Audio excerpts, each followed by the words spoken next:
Hello and welcome. My name is Carol Carter and I'm the founder and CEO of GlobalMindED. We are launching a virtual event this week with higher education, a number of different programs every day this week. We're delighted that you joined us today. And if you're not familiar, GlobalMindED is about creating a capable, diverse talent pipeline to get more women, people of color, underrepresented populations into the education, economic mobility, and leadership pipeline. We do that through a number of programs, and we have a major event every June, which we are launching virtually this week because of COVID-19. So we're glad that you're here, and we're in for a really special treat this afternoon. We have Dr. Terrell Strayhorn, who will be leading this session, How Sense of Belonging Creates Competitive Advantages and Why Schools and Businesses Should Care. So Dr. Terrell Strayhorn is the President, CEO, and Senior Research Scientist of Do Good Work Educational Consulting. He also works as a Professor of Urban Education at LeMoyne-Owen College, where he served as Vice President for Academic and Student Affairs.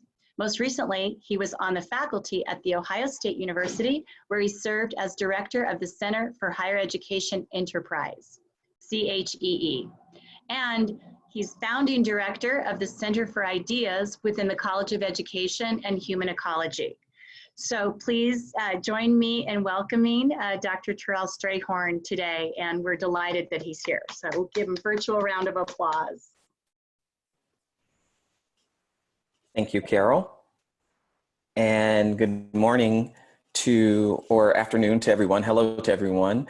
There's likely different time zones for everyone here.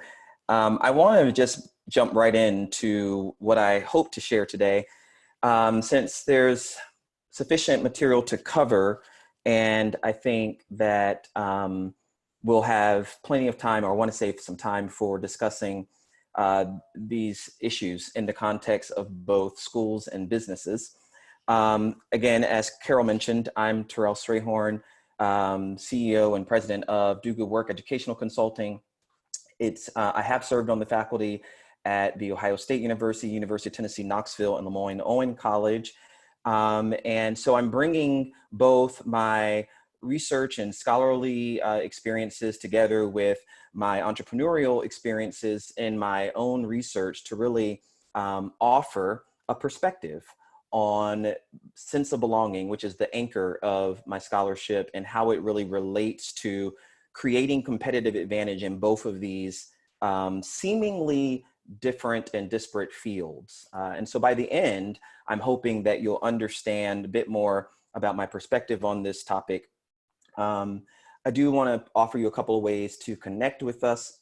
I'm on social media at Do Good Work. You have our website and our email address. You can also go to our website to access materials. We have some of our resources for educational success are linked there, as well as information about the coming and goings of the group. We also have some information that I think will be posted there in coming days about our more recent studies and insights in business and industry. And you'll see how this sort of unfolds in just a moment. So again, I just want to echo what Carol and others have said, that as we move through, if you have questions, please feel free to use the chat box, and they will call those questions so that we can entertain them at the appropriate time. Also, if you have questions, there will be time at the very end of my talk today for you to ask questions during the Q&A. So I engage you or encourage you to be engaged, write your questions, take notes all along the way. Look forward to engaging you then. So a brief outline for what I hope to share just this moment is, I'm already into my brief introduction, and in a moment I want to offer some thoughts about what I'm calling the 3 Ps in business and in education. And you'll see exactly what I mean there in a moment. That will lead us into an appropriately in-depth conversation about the science of belonging and what we learn from research about belonging that's connected to or related to business and education. Then I want to move into some practical examples and recommendations, and then wrap up by offering what I'm calling putting CX and SX in leadership. And so for those of you in business, you'll know CX, that's customer experience. Those of us in education don't talk about it this way, but I'm going to suggest that SX is student experience. And so to help us understand, how do we put the customer's experience and the student experience back at the center of all that we do, especially in terms of leadership as it relates to belonging and success. And then pause for some Q&A. That's a lot to cover in a relatively short period of time. So let me get started. And if we were face-to-face, I'd probably start this way anyway. But one way I love to open up keynotes is to remind us of what a conference is. And although this is a virtual conference, the definition still holds. If you look up the definition of the word conference in most dictionaries, you'll see what's shown on the screen. It is a gathering of like-minded individuals, 2 or more. According to my count, we've got at least 48 sites right now plugged in. And of course, at each site, there can be multiple people. So we've got more than 2 people. Believe it or not, you can look down the list of characters who are here, cast of characters who are here. No matter who you see reflected on the screen, and I see some really wonderful faces of some really wonderful colleagues all over the years in different areas and industries, we are alike.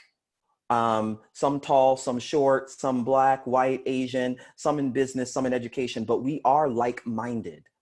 And so this conference that GlobalMindED has put together brings us together across industries and fields so that we can step into that space of shared understandings to discuss matters of common concern. And we do this, ultimately, these definitions suggest, to bring about change, to adjust to differences, to create consensus. So I have one assignment for us today, and that is, after we do all we're going to do, I share information, we engage in Q&A, we need to reach consensus, agreement about some stuff, whether we're in education or in business. We also need to adjust to some of these different understandings that emerge from this talk. And then ultimately for us to go back to our various spaces, organizations, schools, colleges, and universities, and create change for the betterment of our staff and students. So speaking of matters of common concern, believe it or not, although we hardly ever have enough meetings, I think, that bring both education and business together. That's why I really applaud and have long admired the work of GlobalMindED, because it is that kind of site that brings all of us together, regardless of our trade or our practice, to really talk about really big issues.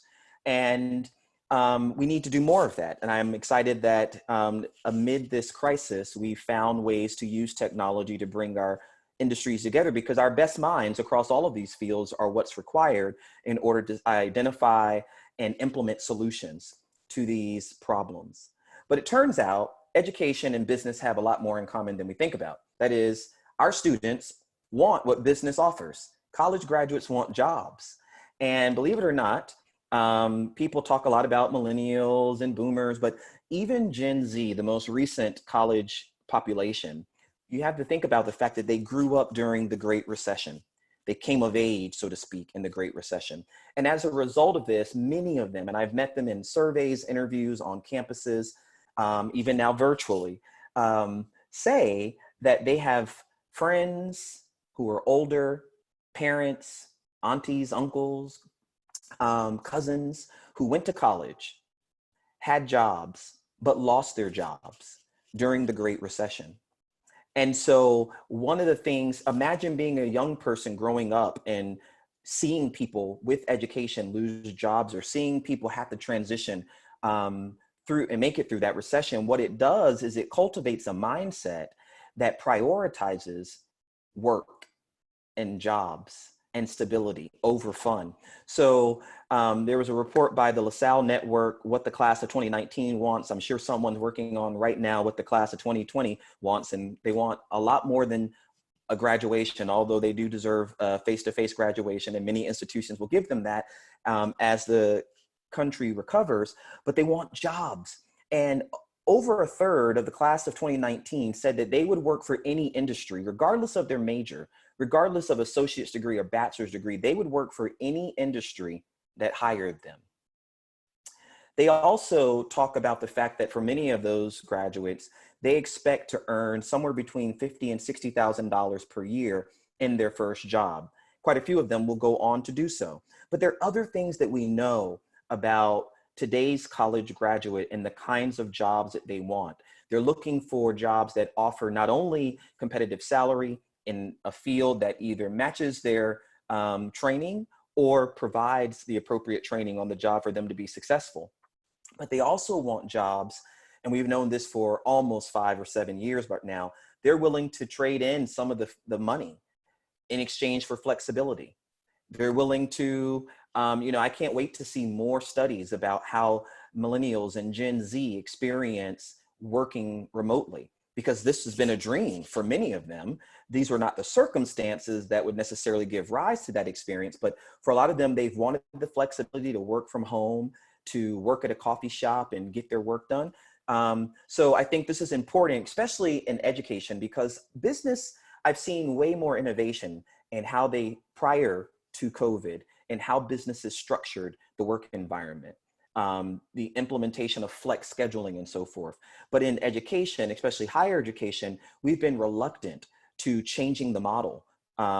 What's shown on the screen is how higher education looks at a lot of places. It's a building. People are expected to show up on campus, work in that building, be in their office, stay in their office. And so I've been worried for some time now about higher education's ability to stay competitive for recruiting the fresh talent who's looking for that different approach. Students want jobs. The other thing that we know is, contrary to popular belief, employers want students and they want our graduates, and they want our graduates to have certain skills. I could go on forever, but I don't have the time. So if we look at the screen, here are 9 learning outcomes that, if you look at Money Magazine, Yahoo Magazine, most of these converge on this message that what employers are looking for. They're looking for graduates even today, even in the class of 2020, whose last semester wasn't as we once imagined, but they want them to be able to work well on diverse teams. They're looking for graduates who can communicate well in written and in oral form, that they can make decisions and solve problems, plan and prioritize their work. I love this one, that they can be good storytellers and help maximize stories. Imagine, I remember one time sitting down with a person who worked in business, HR staff person, and I asked them about this, and they gave me a couple of insights. One, students who learn to tell their story well, and how to, what the beginning of a story is, how to reach an apex with enough mix of facts and interest, an appropriate cadence to their voice, and then also know how to dismount, get off that story, put a period and bring it to an end, can interview very well. Because, interviews are time sensitive. If they're nothing, they're conversation with candidates about jobs. But also when they get into that new job, when students can tell when graduates know how to tell their own story well, and they know who they are, they know their story, and they've been trained in an appropriate educational setting that doesn't shame them about their life story, then they enter into the workplace confident and competent team members, ready to really hit the ground running. So again, you see here this nexus between business and education. Our students want jobs, and the workforce wants our students. These are common matters of concern to both industries.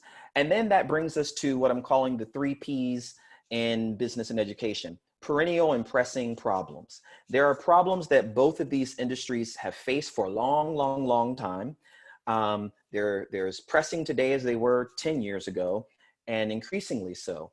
And you'll see some of the symmetry between these issues. So in business owners have been concerned about reduced productivity and the performance of their staff and team. They've lamented over the resources that are lost when you onboard new staff members and then lose them prematurely due to turnover or other competitive job opportunities.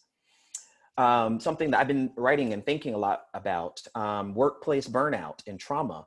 This is an area that, we need a lot more scholarship on, what happens, what are the factors that lead to workplace burnout, and what are the ways in which we can buffer or prevent against it? How do we help staff members manage workplace trauma?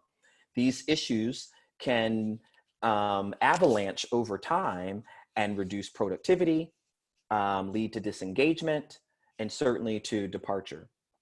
Even in education, we have known for years that there have been a lot of studies looking at student attrition or dropout. And we still know that nationally, about 50% of all students who go to higher education leave higher education.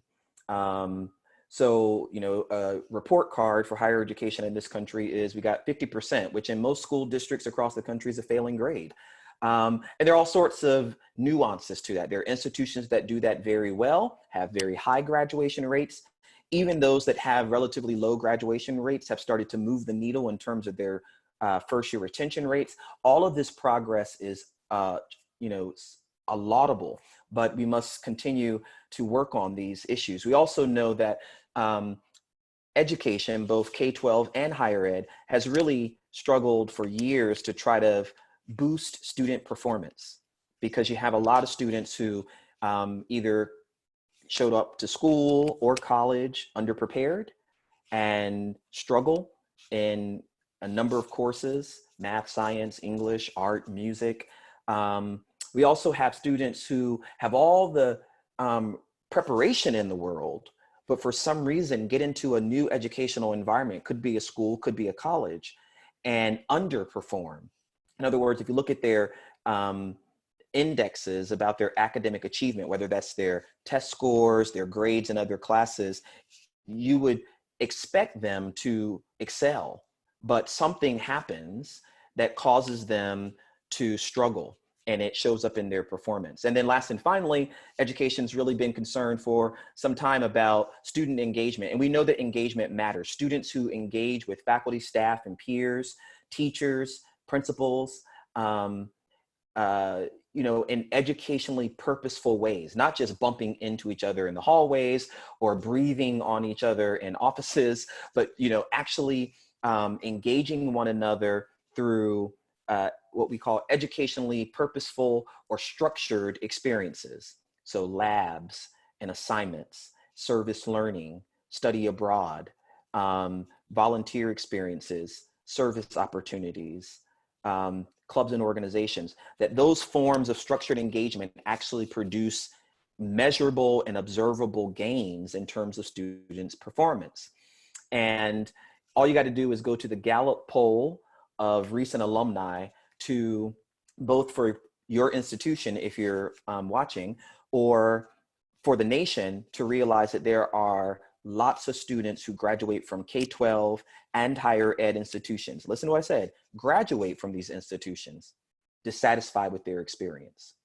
So they graduate, but when you ask them, so what was it like for you?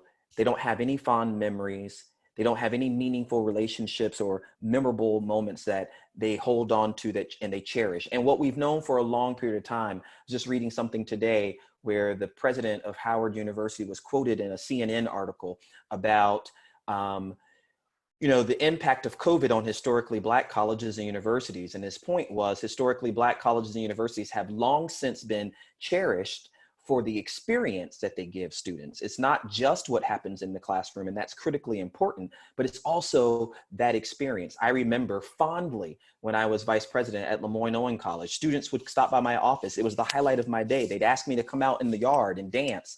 And I've never seen a vice president dance, but I love dancing with those students. And that experience is really difficult to mimic virtually, although we can try. But it's very hard to do. And so his point is, when what you offered students was always part of both what happened in the classroom and what happened outside the classroom. What do we do when we don't have access to the out of the classroom experience anymore? How do we make sure that students still graduate with meaningful experiences? And what President Frederick at Howard University didn't know, or maybe he did know, is that that sentiment that he's talking about really connects very strongly with my research on sense of belonging. And that's where I'm going to turn now. So the science on belonging is growing. I mean, I will offer as much as I can in the moments that we're going to talk about it here, but I do encourage you to read scholarship by lots of folks who are engaged in this work across the country now, both in the K-12 and the higher ed, and increasingly the business space. But there is a science on belonging, and believe it or not, this is difficult for some people to imagine, partly because, as shown on the screen, belonging is a feeling, but there's a science that supports this feeling. It's a feeling that members matter to each other and to the group. And it's a shared faith that members' needs will be met through their commitment to be together. And I'm going to read it one more time. And for those of you who are listening, think about your particular role, whether you're a business owner, a manager, supervisor, professor, principal, teacher, leader, and you're thinking about belonging. Sense of belonging, what we're talking about is a feeling that members, that your team, your staff, and I'm not talking about just your direct reports, I'm talking about everybody who counts themselves a part of the team, that people matter to each other and to the group, the collective.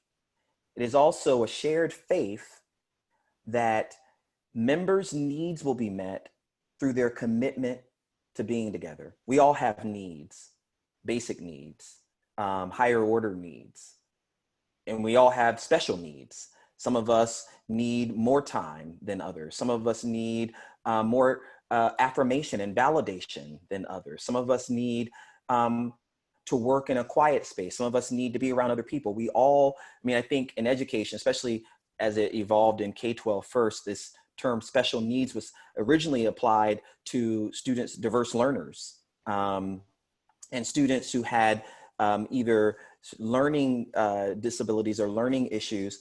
And I've realized that actually you can recast this as if, so that we all are captured under this umbrella of having particular needs. And these needs must be met.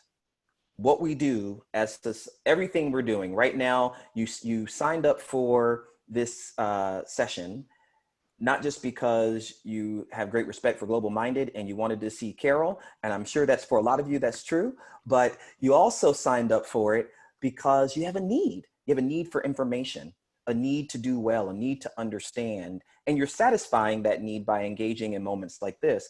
So too is true for all of our team, all of our students, our staff, and sense of belonging exists because we trust one another, that if we join a group, the group cares about me and they're trying to meet my needs.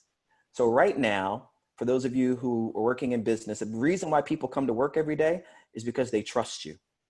They trust that when, my effort is not wasted, my contributions will be valued. I think a lot of educational institutions right now are thinking about, will our students return in the fall? What will happen? And they will, to the extent that their needs have been met. There's some need that the institution met for them and fostered this sense of belonging. We'll carry on a little bit further. So my research, primarily I was studying students at the original sort of outset of this work, and students perceived social support on campus, or a feeling or sensation of connectedness, is what belonging is all about. But look at these words. It's an experience. It's a feeling. It's about feeling cared about, accepted as you are, respected, valued as an important contributing member of the group. Everyone plays a role. Everyone has a role to play. We're all dependent on each other. You'll see this in a moment. And that's what belonging is about. You don't have to be at the top of the organizational chart in order to feel a sense of belonging. In fact, I think optimal conditions, optimal organizations, regardless of field, are those where people, no matter where they are placed in the organizational chart, feel that sense of belonging. They feel that people know them, care about them, and value their contributions.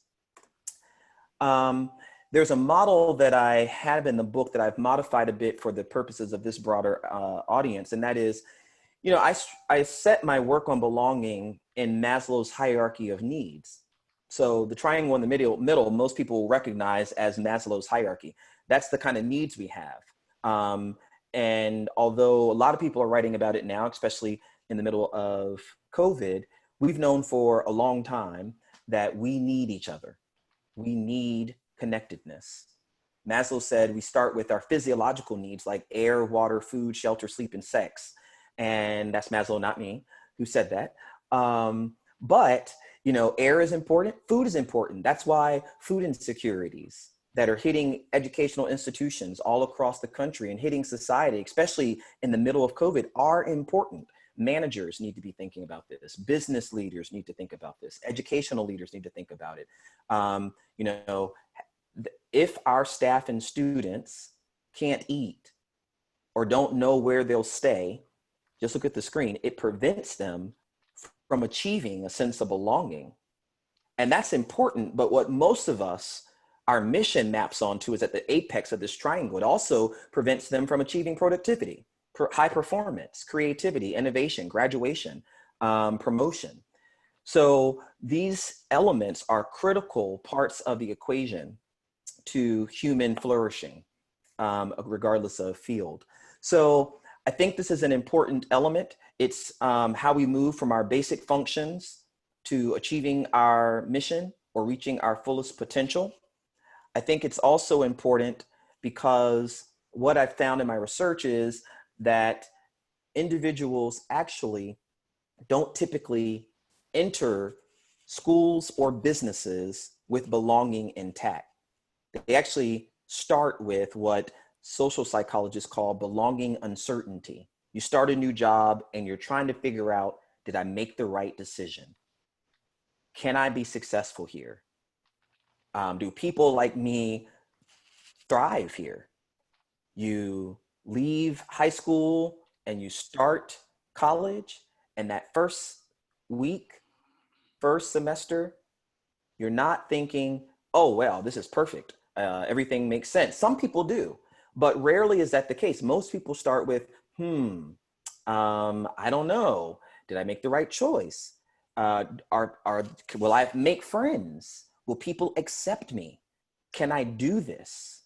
Jaheen, a second year communications major, in one of my studies said it like this: I just couldn't explain it really. I sometimes felt like an imposter, like I wasn't supposed to be here at this school. What was I doing here? Could I really do it? Did I even belong in college? And what I call crazy checks like this are not only, due to, or they're not owned by Jaheen. All of us have these moments where we're trying to figure out, are these my people? Is this my place? Can I thrive here? And when we are in that sort of moment or period of belonging uncertainty, this is really important. We search for cues, signs, signals that either confirm, yes, I do belong, or disconfirm that you belong. So you're looking for signs that, okay, I can do this. This is right. I picked the right company. I turned down the right offers. That internship helped. This is the right college. They have my major. I know someone here from my hometown. Or you're looking for experiences, incidents that disconfirm that. The reason why that's important is because for those of us who are gathered today who are leaders, and I'm using that broadly to say, business leaders, managers, supervisors, teachers, principals, administrators, parents, we can control and influence the signs and the cues. We can alter the environment, the setting, the conditions for people, which will provide them consistent messages like, yes, you do belong. Yes, I do see you. Yes, your last project was a win and your role matters. I mean, I've seen this time and time again, not only in my own leadership practices, but watching other leaders around me. The other week, I was on the phone with the president, and something he said was really powerful. He said, you know, his job as a president of a university is to really help everyone keep their eye on the big picture. That's not a new phrase, but what he really meant by it was, and he said this, was part of his job is to be a fundraiser. And when he fundraises, he often likes to invite people, this is prior to COVID, of course, invite people physically to his campus. And he would say he would meet with his maintenance team, his facilities team, and he'd let them know, I can't do my job without you. You're critical to me achieving my role, because I can't bring people to the campus during a fundraising visit if the lawn is not mowed, if the buildings are not clean, if the trash is in the floor, in the hallways. I mean, so there you see how we're interconnected, each playing very different roles, but all serving that higher, larger mission and purpose. What we've also learned from the science of belonging is that belonging has a set of conditions. If this were a masterclass on belonging, I'd go through each of them. Since it's not, I'm going to call your attention number 4. That is that one thing that has shown up time and time and time again in research is that belonging is related to mattering. And that's exciting because although the work on belonging has evolved in both education and business, the work on mattering predates a lot of that. That work came out of psychologists who started studying people who had retired and realized that mattering was important for people's decision-making about retirement. People whose sense of mattering was tied up in their job, their workplace identity, where they hesitated to retire, they took long time to retire. Even when they retired, they continued in their profession in different ways. But people who had their sense of mattering was not only founded or grounded in their profession, they had other commitments, other interests that they had explored, were able to settle into that experience a lot more smoothly. It doesn't mean that neither one can be successful. It just requires different supports for that to resolve successfully. And that's exciting because what we know from research is this, that mattering has 4 elements. I'll highlight them, give you a quick example, and then we move on to our final segment. Mattering is composed of or comprised of attention, dependence, ego extension, and importance. And by that I mean, people feel like they matter when they have your attention, or they feel like they can command someone's attention. One way that we command people's attention or let people know that they have our attention is by looking at them, by speaking to them, by seeing them, by knowing their name. I just heard a colleague of mine the other day who made an observation I thought about after our call. He was saying that he was on a Zoom call, and it was a meeting much like this where everyone had their cameras off, and he turned his camera on for the presenter because he said, I didn't want to be rude. And I thought, I didn't know it was rude to have your camera off. And it's not. But if you think about it, one thing that we're wired to see each other. And when we can see each other, we know, wow, I've got their attention. They're looking at me. They're nodding. I can tell you, I love speaking. I love speaking about these matters, but it's really hard to do this virtually where I can't get the call and response from the audience.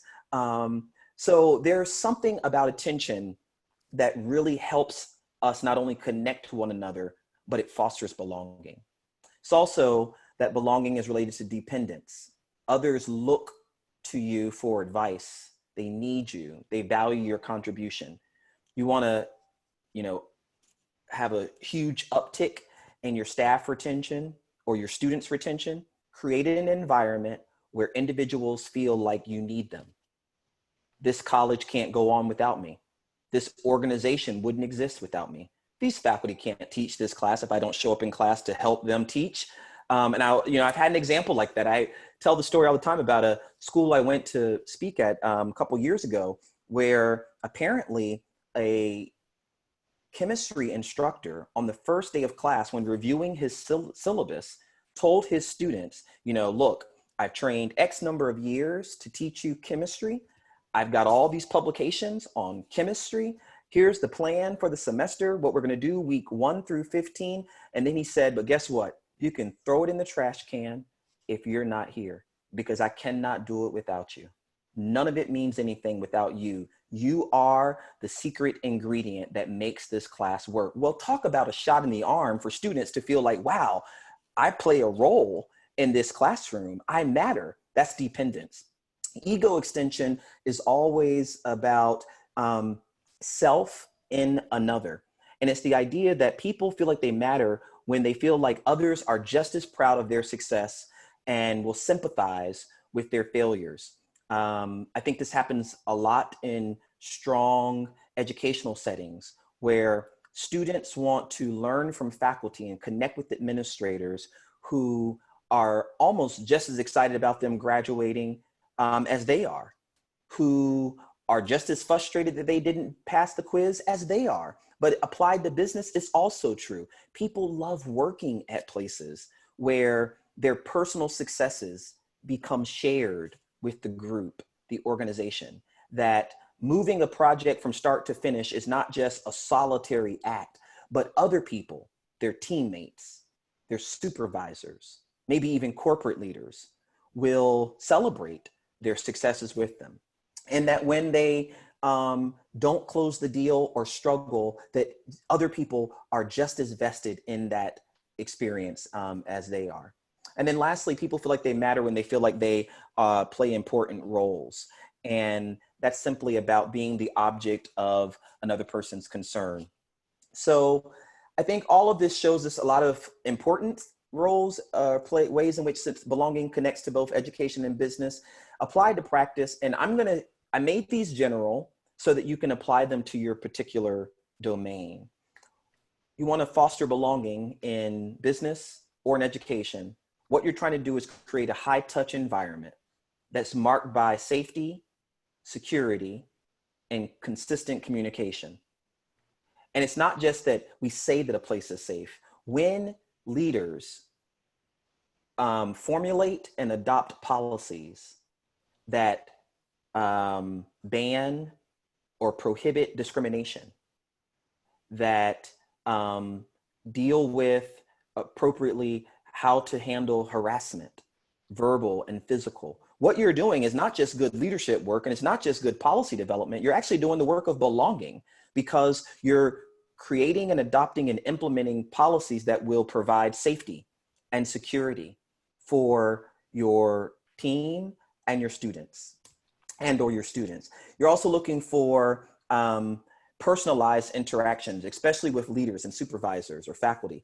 Quality shared time, something I did years ago, but I never really thought about it until it was sort of reflected back at me through my own work, is I used to run a center, and I would, sort of have my brain storming sessions over lunch. It's a way to sort of get two things done at once, still work and get big ideas on the table, but eat because you have to eat. Remember Maslow's hierarchy, food is important.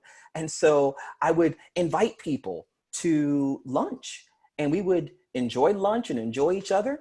And we would brainstorm these big ideas. What's our next strategic move? What's the next piece of our strategic plan? But one of the things I learned was I would often call on like sort of my team, my direct reports, to go to lunch with me. Maybe my strategic thought partners, which is a smaller nucleus of people.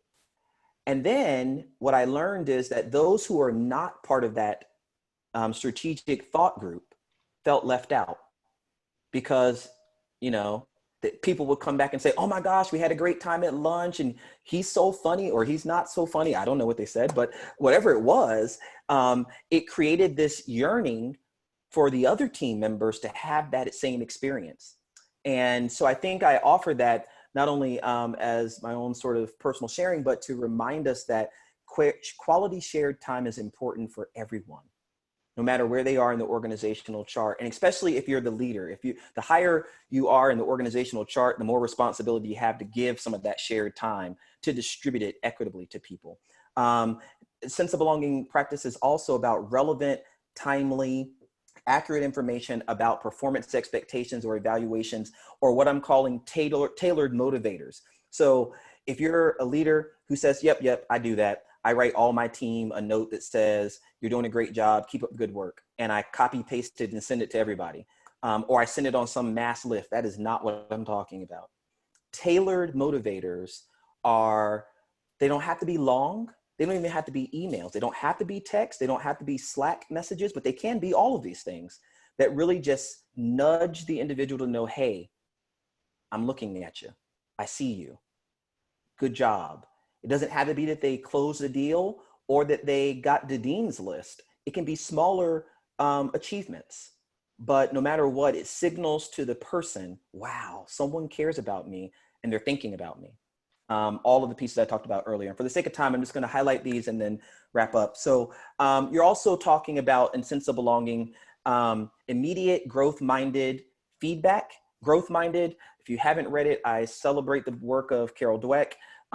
Book Mindset, very lovely. You can get through it very expeditiously. She has a pretty profound but simple thesis, and that is that success tracks on to growth-mindedness. This idea that I don't have to be perfect.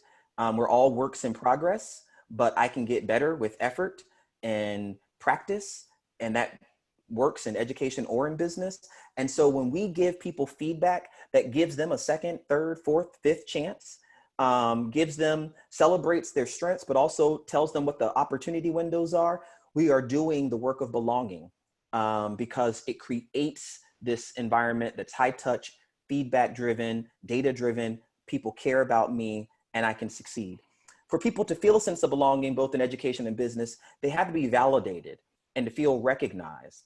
And so validation and recognition that individuals matter and contribute to the group's goal is important. And really, the onus is increasingly on those of us who are leaders to do so, because we see connections. We see how what the person in marketing does and how it's influencing finances and how that connects to what the board wants.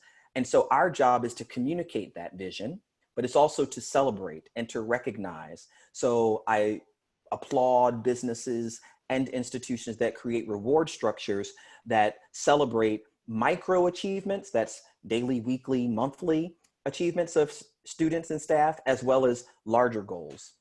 And then last and finally, that we create environments that collect and use data on staff and student experiences, creating decision-making loops for leaders. So we often collect a lot of data, but then we don't always use that data when making decisions. But we should be collecting data regularly on what are students' experiences, what are staff experiences. We have to create environments where people feel comfortable sharing with us this information, and then we use it in our practice. I'm gonna stop there so we can entertain some questions. All right, I can read these to you if you want, Terrell. Great. And it looks like there's some comments. It says there also needs to be a realization that those joining classes now are not there for the long haul. So maintaining retention of second, third, and fourth years through building community and meeting those essential needs is what will keep colleges running. So maybe you could address just a little bit, Terrell, just the whole COVID situation and your insights to the people who are part of this this afternoon on how they can really navigate that very uncharted territory of students who may or may not be able to join them in the fall. Right. Good point. So I think that one of the things we have to realize is all of this information that we've covered so far applies both in virtual spaces, but also is critically important in the middle of COVID. I wrote a blog a couple weeks ago about belonging. The reason why people, I don't know if you've looked at Club Quarantine and seen how many people are trying to create ways to connect with each other. The reason why this happens is because belonging matters. It's a basic human need. It's not only in business or in education. It's not just for those with college degrees. Everybody wants to belong. Everybody wants to matter. Everybody wants to know that people care about them. So I think what we're looking for in terms of the fall, and I think one of the comments is about the long haul. I think you're right about that. We're going to have to, institutions that are, and I'm talking both education and business, that are communicating with students and families or staff consistently about where we are with the decision to remain open, keep working remotely, go back to work. Those are institutions that are going to win, because this is not a time to leave people guessing. I mean, living just in the middle of this crisis is awkward and uncertain enough. But when you add to it that you're connected to this organization and you don't know, are we going back? No one say anything. Can I go get my stuff? Can I not get my stuff? Those questions will be enough to push many people away from organizations and institutions in this era here. So I think consistent communication, building those virtual connections. There are ways in which you can still send those, tailored motivators or messaging to people right now about the plans for the fall. Okay, it looks like also Wendy Nicholson has the question, the comment. She says this list, and this was a little bit in session, this list is what has historically been known as the quote soft skills. However, quote soft gives the connotation of not as important. And my colleagues are pushing for relabeling of the term to essential skills. So maybe relative to belonging, you can comment on the language around those really critical skills. Absolutely. Without sharing identity, I don't know, maybe 10 years ago, has it been that long? Or 8 years ago when I wrote the first version or edition of the book, I had a renowned psychologist tell me one time, oh my gosh, I love your work, but you went to school to get a PhD to write about belonging. I mean, it's so mushy. It's so soft. It's so easy. And while I understood, given his perspective on what science looks like, why he would make such a uninformed statement, I think it does reflect how generally this registers with people when you talk about belonging is, and the work of belonging is less important. It is about a feeling. It is the stuff that only people in support services or student affairs care about. This is only for diversity and inclusion. But shown on the screen is one point, and that is, I believe that when businesses and institutions create environments where staff and students can feel a sense of belonging, what you have just done is you've created competitive advantage for yourself.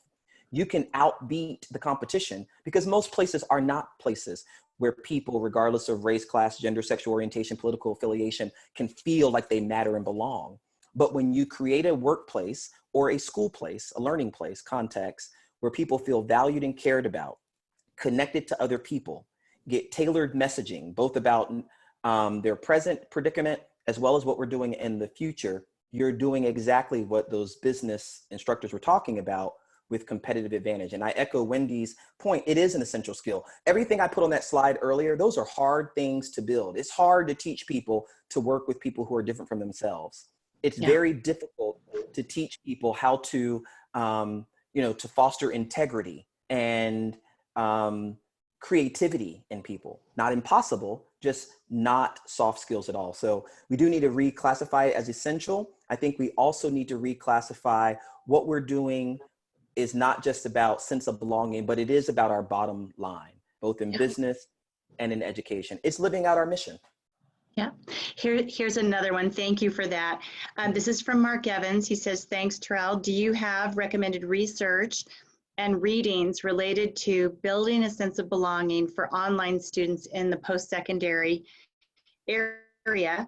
And do you have any survey tools or surveys that you would suggest regarding how we can measure belonging with students and or employees?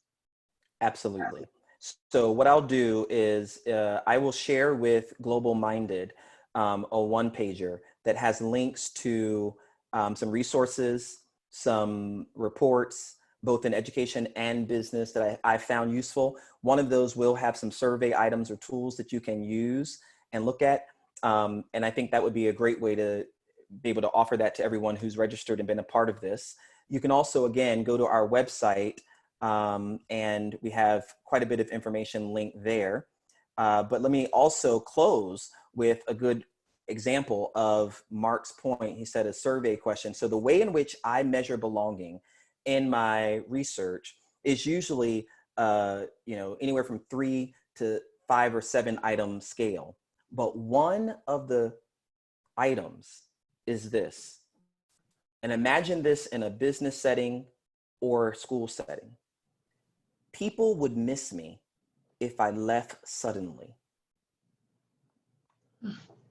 You're trying to create work environments where people just can't not show up to work, or not show up for a meeting, or be dismissed or dismiss themselves. And people won't say, wait a minute now, what happened to that person? And that works both in business and in education. So you'll see some of that reflected in that one page, but I think that's just sort of a way of capturing the essence of belonging, seeing how it can really help us achieve equitable work environments and learning environments, but most importantly, to create a competitive advantage. And with that, I'll stop. It's been my pleasure to speak with you today. Thank you. Back in the hands of Carol. Thank you so much. Let's give him a virtual round of applause. And want to just share with you all briefly, because I know you have to jump off and get ready for your next event, probably at the top of the hour. But this whole week is dedicated to higher education and ways to help you all navigate this pandemic and your students, and to support them, and about how to support yourselves with inclusive leaders like Terrell, who's been here today. It's been really tremendous to hear his insights. So tomorrow we have a treat in a first-gen leader who grew up on Long Island, and her name is Angie Pancioni. She's a global expert, but also right now she runs the Department of Higher Education for the state of Colorado. We're based in Denver. And also a woman named Venetia Kerr, who was one of the first, really the first African-American female to kind of break the glass ceiling at TIAA-CREF. So we're going to get another woman named Therese, who just got a Lumina grant, and they're going to be talking about democratizing education and how is COVID really forcing that democratization of education to take place. So that's tomorrow, and then we have several events happening Thursday, and then several events on Friday, with the final event looking with college presidents on what does post-pandemic world look like in higher education, and how can we be forecasting and planning for that right now. So have a lot of wonderful things this week. Next week is STEM and technology, if any of you are in those fields or know colleagues who are. But we just welcome all of you. We have a program for first generation of college students. We are, because we're virtual this year, we normally have 100 students, but we don't have to limit it this year. So you can still go online, have some of your students apply for that. And that leadership program is happening June 5th and 6th virtually. And we'll be going with our programs of this event through 15th. So want to thank again, Terrell, for a wonderful session, and all of you for making time and for your dedication to really leading inclusively now and always. And thank you for being such a key part of our community. Celeste Gardner is here. She's helping us with the back end, and Lisa Wyckoff. And we look forward to seeing you in the future. And we'll have this whole session for your colleagues within 24 hours, and probably posted on our newsletter tomorrow. So if you're not on our newsletter, that's where you can sign up for all these events. Feel free to go online, globalminded.org, and we'll have this session, and you can share it out with all your faculty and friends who will be interested. Thanks again so much for attending, and we'll see you all next time. Terrell, we're going to see you next year live. Hey, thank you. Thank you so much. Great job. Thank you.